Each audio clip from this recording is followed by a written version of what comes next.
दोस्तों स्वागत है आपका फिर से मेरे इस YouTube चैनल में।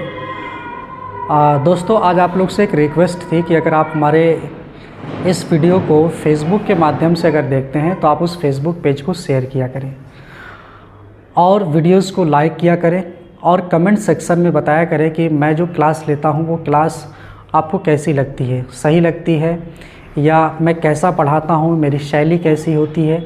इन तमाम चीज़ों का जवाब आप दिया करें, ठीक है ना। अगर आप हमारे फेसबुक पेज पे हैं तो आप इस फेसबुक पेज को ज़रूर शेयर कीजिएगा। अगर आप हमारे यूट्यूब चैनल पर इस वीडियो को देख रहे हैं मुसीर टेक पर, तो आप इस वीडियो को लाइक करें, शेयर करें। अगर हमारे चैनल यानी कि मुसीर टेक पर अगर आप नए हैं तो उस चैनल को सब्सक्राइब ज़रूर कीजिएगा। ये आपसे एक रिक्वेस्ट है, थैंक यू, ठीक है। दोस्तों आज की इस वीडियो में मैं बताने वाला था कि मैंने एक सवाल बच्चों को दिया था यहाँ पर कि रमेश चंद्र की पुस्तकों में, यहाँ पे मैंने एक क्वेश्चन दिया था कि रमेश चंद्र की पुस्तकों में निम्न जर्नल एंट्री कीजिए, ठीक है ना। कोई रमेश चंद्र की पुस्तक है, उसमें कुछ जर्नल एंट्री करना था उसमें से।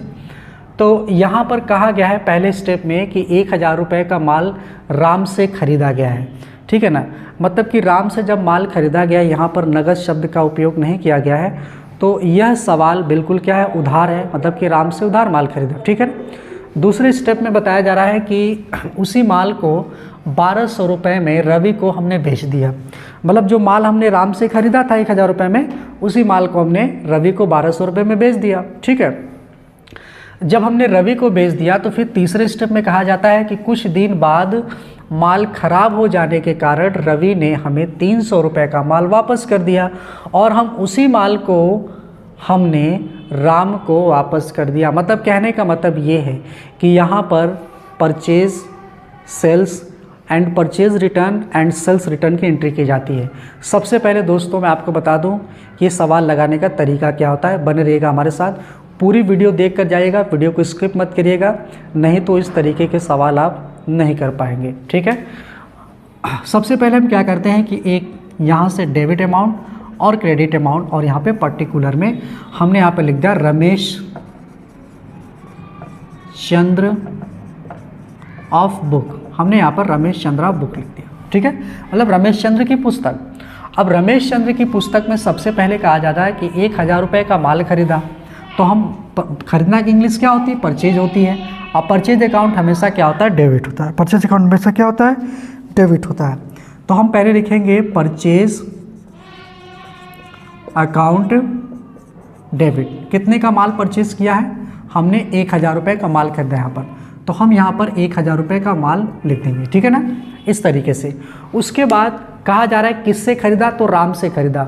राम के साथ आपके नकद नहीं आया तो हम समझ जाएंगे कि ये एंट्री उधार है, क्योंकि हमने रूल में लिखवाया था कि ऐसा क्रय विक्रय जिसमें व्यक्ति का नाम आया हो, साथ ही साथ नकद या उधार शब्द का प्रयोग न किया गया हो, तो ऐसी स्थिति में उस नाम का महत्व रह जाता है और क्रय विक्रय क्या होता है, नकद उधार माना जाता है, ठीक है ना। तो हम यहाँ पे लिखेंगे टू मतलब होता है क्रेडिट। किससे हम माल खरीद रहे हैं, टू राम। राम के आगे पोस्टऑफिस लगाएंगे, क्योंकि रूल नंबर 3 में कहा गया है कि ऐसा क्रय विक्रय जिसमें किसी व्यक्ति का नाम आया हो, साथ ही साथ ऐसा क्रय विक्रय जिसमें किसी व्यक्तिगत नाम के आगे अकाउंट्स का प्रयोग नहीं करते, यदि करते हैं तो अपोस्ट्रोफी लगाकर ही करेंगे, ठीक है ना। तो हम यहाँ पर कर देते हैं राम्स अकाउंट। राम्स अकाउंट कितना, 1000 रुपये। ये हमारा पहला सवाल क्लियर हो गया कि हमने राम से माल खरीदा। नरेशन आप बना लीजिएगा, ठीक है। फिर कहा जा रहा है कि उसी माल को, मतलब उक्त माल को 1200 रुपये में रवि को बेच दिया। अच्छा, रवि को बेच दिया, इसमें भी नगद शब्द का प्रयोग नहीं किया गया। ध्यान दीजिएगा बच्चों, रवि में भी नगद शब्द का नहीं था और यहाँ पर रवि में भी नहीं और राम में भी नहीं है।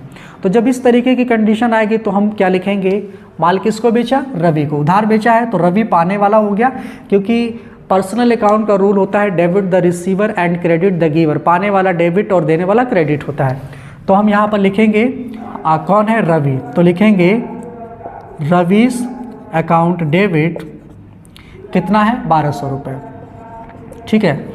और टू रवि को क्या, सेल्स। हम माल क्या कर रहे हैं, बेच दिया। बेचना की इंग्लिश होती है सेल्स। सेल्स मतलब होता है बेचना, विक्रय। और सेल्स अकाउंट रूल के अकॉर्डिंग हमेशा क्रेडिट होता है। परचेज अकाउंट हमेशा डेबिट, कुछ विपरीत परिस्थितियों को छोड़कर, मतलब परचेज रिटर्न और सेल्स रिटर्न को छोड़कर परचेज अकाउंट हमेशा डेबिट होता है और सेल्स अकाउंट हमेशा क्रेडिट होता है, ठीक है ना। तो अब यहाँ पे सेल्स अकाउंट कितना कर दोगे, 1200 रुपये, ठीक है ना। तो ये चीज़ हो गया। अब ये चीज़ तो हमारा क्लियर हो गया, 2 स्टेप। तीसरे स्टेप में कहा जा रहा है कि कुछ दिन बाद माल खराब हो जाने के कारण रवि ने हमको 300 रुपये का माल वापस कर दिया। ये एक स्टेप हो गया, ये एक स्टेप यहाँ से लेके यहाँ तक हो गया। मतलब कि हमने जो माल रवि को बेचा था उसमें से 300 रुपये का माल वापस कर दिया, मतलब हमने जो माल बेचा था उसमें से माल वापस आया, विक्रय वापसी, यानी कि सेल्स रिटर्न यहाँ पर हो रहा है। तो हम लिखेंगे सेल्स रिटर्न अकाउंट डेबिट। देखिए विपरीत परिस्थितियों में सेल्स रिटर्न डेबिट हो गया। कितने का भैया कर रहा है, 300 रुपये का कर रहा है, ठीक है ना। अब यहाँ पे लिख देंगे 2, कौन कर रहा है, रवि कर रहा है, तो हम लिखेंगे 2 रवीस अकाउंट, यहाँ पे कर दिए। और उसके बाद हम यहाँ पे क्या करेंगे, 300 रुपये डाल देते हैं, ठीक है ना। अब ये हमारा तीसरा सवाल हो गया। फिर हमने क्या लिखा है कि हमने फिर ये अगला सवाल है कि और उसी माल को हमने राम को वापस कर दिया, मतलब अब हम जिससे माल खरीदे थे उनको हम वापस करेंगे, समझ रहे ना। मतलब जिसको हम माल बेचे थे उसने हमको वापस कर दिया। अब भाई जो माल ख़राब निकल गया तो उसको हमको वापस करना पड़ेगा कि नहीं करना पड़ेगा। तो हम क्या करेंगे, परचेज रिटर्न करेंगे। किसको रिटर्न कर रहे हैं भैया, राम को कर रहे हैं। राम को करना है तो राम पाने वाला हो गया, तो लिखेंगे राम्स अकाउंट डेबिट। कितने का भाई, 300 रुपये का। टू क्या, किस तरीके का माल आप रिटर्न कर रहे हैं। तो हमने जो माल परचेज किया था, मतलब जो माल हमने खरीदा था उसी खरीदे गए माल को रिटर्न कर रहे हैं, तो मतलब परचेज रिटर्न। तो परचेज रिटर्न हो जाएगा क्रेडिट, तो लिखेंगे 2 PR मतलब परचेज रिटर्न, 2 PR अकाउंट 300 रुपये। देखिए जगह नहीं थी तो मैंने इस तरीके से लिखा, ठीक है ना। तो अब यहाँ पर देखेंगे कि पहले माल खरीदने की एंट्री हुई, फिर माल बेचने की एंट्री हुई, फिर जो माल बिका गया था उसमें वापस आया उसकी एंट्री की, फिर हमने जो माल खरीदा था उसकी एंट्री हो गई, ठीक है ना। तो इस तरीके से 1 स्टेप, 2 स्टेप, 3 स्टेप और 4 स्टेप में सवाल को नोट किया गया है। तो अब ये हमारा सवाल क्या हो चुका है, सही है, ठीक है ना। एक चीज़ इस पर ध्यान दीजिएगा कि कोई भी सवाल हो पहले उस सवाल को समझिए, उसमें कौन कौन से रूल फॉलो किए जा रहे हैं उस रूल को देखिए। उसके बाद आपको इस चीज़ का और ध्यान देना है कि रूल को एक बार समझिए, 2 बार समझिए, मतलब किसी सवाल को इतना जल्दी नहीं लगाना, पहले आप उसको समझिए, पढ़िए, देखिए रूल कौन से लग रहे हैं, कौन से रूल फॉलो कब हो रहे हैं। इस चीज़ पर अगर आप लोग ध्यान देंगे तो मुझे उम्मीद है कि आपका कोई भी सवाल गलत नहीं हो सकता, ठीक है। फिर मिलेंगे एक नए वीडियो के साथ, तब तक हमारे साथ बने रहिए।